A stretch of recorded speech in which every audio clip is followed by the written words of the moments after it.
नमस्कार, आदाब, सत श्री अकाल। मैं अमित चौधरी राणा न्यूज़ 1/1 से इस वक्त मौजूद हूँ लखनऊ की इको गार्डन के अंदर और आप देख सकते हैं कि किस तरह से बारिश अपना कहर बरपा रही है। मगर उत्तर प्रदेश पावर कॉरपोरेशन बिजली विभाग के कर्मचारी अपनी मांगों को लेकर लगातार भूखे प्यासे इस खराब मौसम में जूझ रहे हैं। आज 33वां दिन है इनको अपनी मांगों को लेकर के, मगर सरकार के कानों पे जूं तक नहीं रेंग रही है।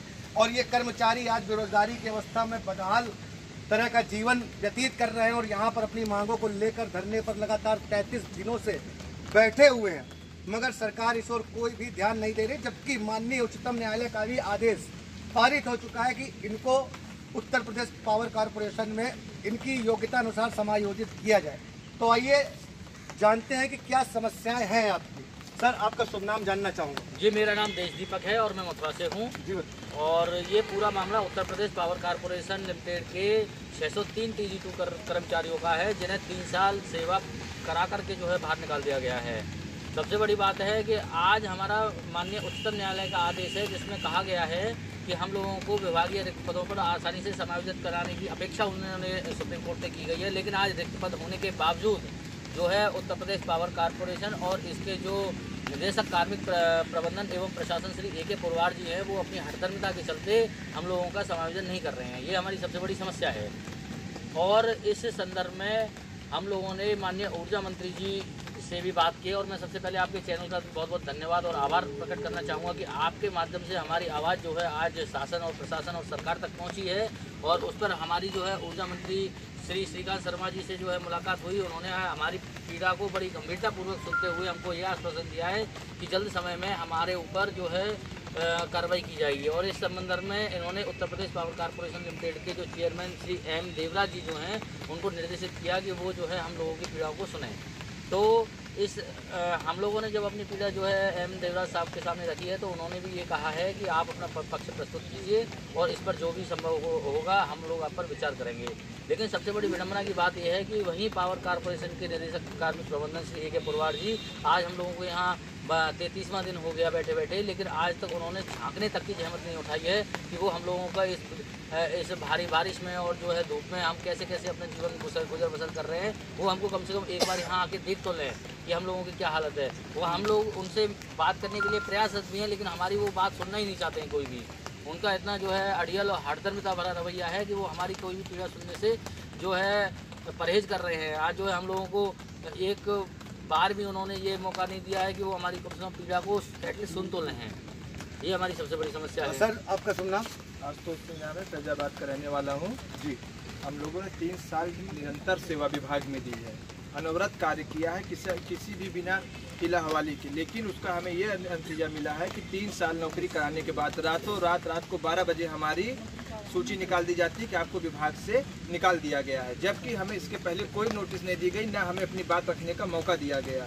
उसके उपरांत हम लोग डबल बेंच हाईकोर्ट गए, इलाहाबाद गए, जहां से हमें स्पष्ट रूप से हमारे पक्ष में आर्डर जारी हुआ कि इनको इनके मूल पदों पे बहाल कर दिया जाए। उसके उपरांत फिर हम लोग सुप्रीम कोर्ट गए, वहां से भी हमें ये कहा गया कि इनको विभाग में जो रिक्त पद हों या जो आने वाली वैकेंसियाँ हों, इनको विभाग में समायोजित किया जाए।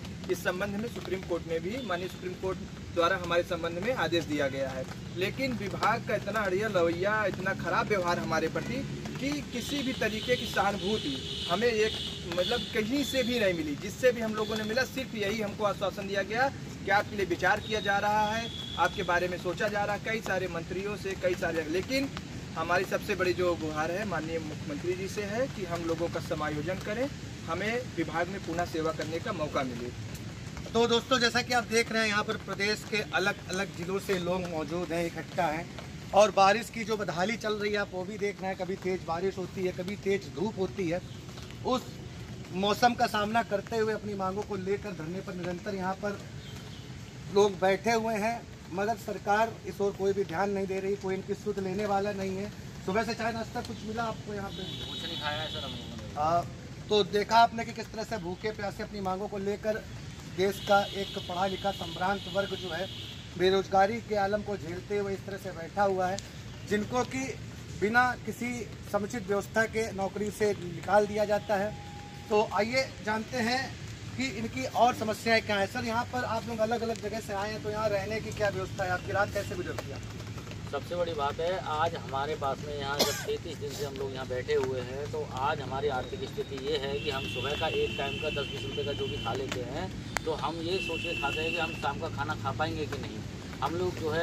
हम लोग जब सेवा में थे तो हम लोगों ने अपने जीवन यापन और अपनी आर्थिक स्थिति को सुदृढ़ करने के लिए विभिन्न बैंकों से लोन ले रखा था और जो है LIC से कई जो है पॉलिसीज करा रखी थी। लेकिन 3 साल के बाद में जो है हम लोगों को नौकरी से बाहर कर देने के कारण आज दुर्दशा ये हो गई है कि बैंक वाले जो है नोटिस लेके हमारे घर पहुँच रहे हैं और हमारे घरों को नीलाम करने की जो है नोटिस सूचना दे रहे हैं। अब हम लोगों को दोस्त यार तक कर्ज देना बंद कर दिए, क्योंकि उन लोगों का कर्जा खुद इतना ज़्यादा हो गया है कि हम लोग उसे नहीं चुका पा रहे हैं, क्योंकि हमारे पास में नौकरी नहीं है आज। सबसे बड़ी बात है। और हम यहाँ 32 दिन से जैसे रह रहे हैं, तो हम केवल और केवल कभी कभी तो इतना हमने मुश्किल का समय देखा है कि हमने जो है स्टेशन तक पे जो है रात गुजारी है।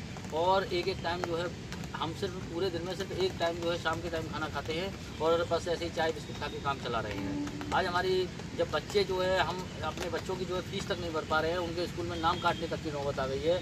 हम लोगों ने पिछले 3 सालों से जो कोई एक नया कपड़ा खरीदा नहीं है, जो है अपने जीवन को हम कैसे कैसे गुजार रहे हैं हमको ही पता है कि हमारी कितनी दुर्दशा चल रही है। हम रो भी नहीं सकते, ये हमारा हाल हो गया है आज जो है, हम अपनी पीड़ा बता नहीं सकते। ये जो है आज हमारी अभय कुमार, जिला बलिया से मैं बिलोंग करता बहुत तेज बोलिए भाई। हूँ। अभय कुमार नाम, जिला बलिया से हैं? जी जी जी। आप मथुरा से हैं, आप फैजाबाद, आप बलिया से। जी जी। तो अभय जी यहाँ पर कब से हैं आप? 35 दिन से हम लोग यहाँ 35 दिन से लगातार यहाँ पर जी हैं। जी। और मैं आपके चैनल के माध्यम से ये कहना चाहूँगा कि हमारे जो 603 साथी लोग हैं जी, उनके साथ आर्थिक प्रॉब्लम बहुत ज़्यादा है। और दूसरी बात है कि इतने मतलब कष्ट में इस बारिश में इस धूप को झेलते हुए हम लोग 33 दिन से हैं और सरकार का कोई भी मुखबिर हम लोगों से मिलने के लिए अभी तक यहाँ नहीं है। और कहीं ना कहीं उत्तर प्रदेश पावर कॉरपोरेशन में सर्विस करने के पहले उपरांत हमारे कहीं ना कहीं सारे साथी लोग अदर नौकरियों में भी थे। मैं खुद उत्तर प्रदेश पुलिस में था, मैं उसको रिजाइन देकर ऑफिशियल में ज्वाइन किया। इसी तरह हमारे अदर भी कई साथी जो रेलवे से हैं और कई विभाग से, अन्य विभागों से लोग आए थे। अब समस्या ये है कि अब हम लोग 3 साल पढ़ाई छोड़े हो गया, अब उसको तैयारी नहीं कर सकते हैं, तो प्रॉब्लम है सब लोग। और नौकरी मिलने के बाद हम लोग उस हिसाब से अपने फैमिली प्लानिंग जो भी थे अपना सुदृढ़ मतलब उसको करने के लिए हम लोग सोचे थे, लेकिन अब ऐसा हुआ नहीं। सरकार की गलत नीतियों के कारण हम लोग बाहर हैं। और आपके चैनल के माध्यम से मैं यही कहना चाहूँगा कि हमें ये आशा है, उम्मीद है योगी सरकार जी से कि योगी सरकार न्याय करो, न्याय करो। योगी सरकार न्याय करो, न्याय करो। हमारी सेवा बहाल करो, बहाल करो। हमारी सेवा बहाल करो, बहाल करो। ऊर्जा मंत्री जी न्याय करो, न्याय करो। ऊर्जा मंत्री जी न्याय करो, न्याय करो। सुप्रीम कोर्ट के आदेश का पालन करो, पालन करो। सुप्रीम कोर्ट के आदेश का पालन करो, पालन करो। हमारी सेवा बहाल करो, बहाल करो। हमारी सेवा बहाल करो, बहाल करो। योगी जी न्याय करो, न्याय करो। योगी जी न्याय करो, न्याय करो। सुप्रीम कोर्ट के आदेश का पालन करो, पालन करो। सुप्रीम कोर्ट के आदेश का पालन करो, पालन करो। तो दोस्तों, ये था हमारा डिजिटल इंडिया, जहाँ पर रोजगार के बहुत सारे अवसर तो प्रदान नहीं किए जा रहे हैं, मगर जो रोजगार है भी तो उसे भी लोगों से छीन लिया जा रहा है। तो मेरी सरकार से अपील है, कृपया इस ओर भी अपना ध्यान दें। और जो हमारे पढ़े लिखे नौयुवक इस वक्त इस तरह की बदहाली झेल रहे हैं, उस पर विचार करके उच्चतम न्यायालय के आदेश का पालन करके पुनः उन्हें व्यवस्थित करने की कृपा करें। न्यूज़ 1/1 से अमित चौधरी, राना की रिपोर्ट।